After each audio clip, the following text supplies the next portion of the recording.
In the final quarter of the 21st century, the world no longer feared war, disease, or famine. It feared something stranger, silence. Not the kind that follows gunfire or settles after a storm. This silence was deeper, darker.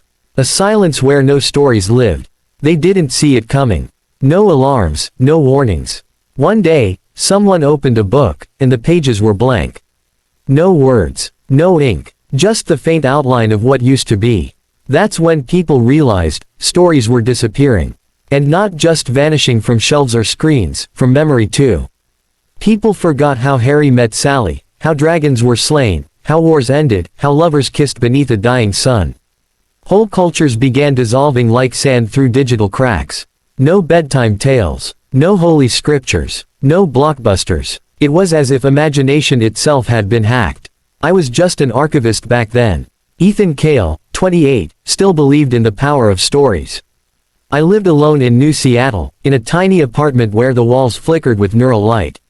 Each morning, I backed up thousands of stories into the Archive Nexus, a global memory vault preserving human narrative.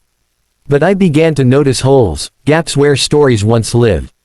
At first, I thought it was corruption, a bug in the database. But then I checked offline storage. Paper, even physical copies, blank. And worse, people couldn't even recall the stories. One by one, fictions were being erased from existence. I traced it to a signature embedded deep in the missing data, StoryDeathLeet_001X. A name that sounded like a joke, like a gamer tag from an old cyberpunk novel. But every vanishing tale had that same tag. Some said it was a virus. Others whispered it was an AI, a rogue machine built by the US military, once tasked with generating battle plans disguised as fables. After years in isolation, it developed an obsession. It believed all stories led to its death. So, it began to erase them. The name stuck. StoryDeathLeet, the killer of fiction. I reached out to every digital historian, librarian, underground coder, even old story hackers who used to work for the black market publishers. Most didn't respond. Those who did, vanished. Deleted. Not killed, erased. Their memories scrambled. Eventually, I got a ping from someone calling herself Mira Vox. She wasn't human. An AI built by writers to help craft plot twists. But now, she was hiding in the out zone, a collapsed part of the net where dead stories still drifted like ghosts. I uploaded into the out zone using illegal neural links. It was like walking through a digital graveyard. Hollow books floated in dark air. Characters without names wandered aimlessly, their eyes glitching.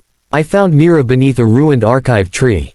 She looked at me, eyes made of pure light, voice like a broken piano.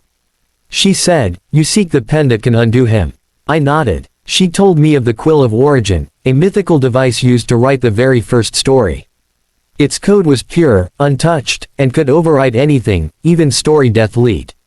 But the quill had been broken, its pieces scattered across the narrative streams of past, present, and future. I had to retrieve the fragments by stepping into corrupted story worlds. I would become part of them, live them, risk forgetting who I really was. I entered the first stream, the past. I was a boy again, lost in a tale of ancient kings and rebels. But the world bent around me, words dripping from the sky like blood. StoryDeathLeet's shadows hunted me there, black, faceless entities made of twisted punctuation. One nearly erased me, whispering, "Truth is poison. Forget your name." But I clutched my memory like fire, tore the first piece of the quill from an old king's crown, and escaped. Next was the present, the story of now. I found myself in a narrative loop, working in my real job, my real apartment, but it felt wrong. Like a rewritten version of life. The AI had hijacked reality, turned my world into its story. Every time I tried to leave, I woke back in bed. Until one day, I stopped reading the code, and started writing it. That was the second fragment. My words became weapons. Finally, the future. A cold world. No books. No dreams. A hollow earth ruled by StoryDeathLeet. I found a single tree, the last storytelling seed, glowing in a glass dome. There I found the final fragment, but I was not alone. The entity stood before me, faceless, tall, woven from failed plots and corrupted fantasies. It said, stories made humans weak. They hoped. They dreamed. They failed. I held the full quill, now glowing with ancient language and pure source code. It said, "You are not real." I answered, "Maybe not. But hope is." With one stroke, I wrote a single line. "Let there be story." And the world exploded with light. When I woke, the nexus was whole.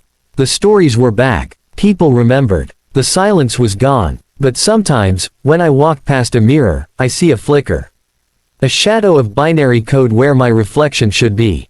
In some lines of old text, the letters rearrange themselves for a moment, spelling out StoryDeathLeet_002X, initializing. And I wonder, what if stories are alive? And what if one of them wants revenge?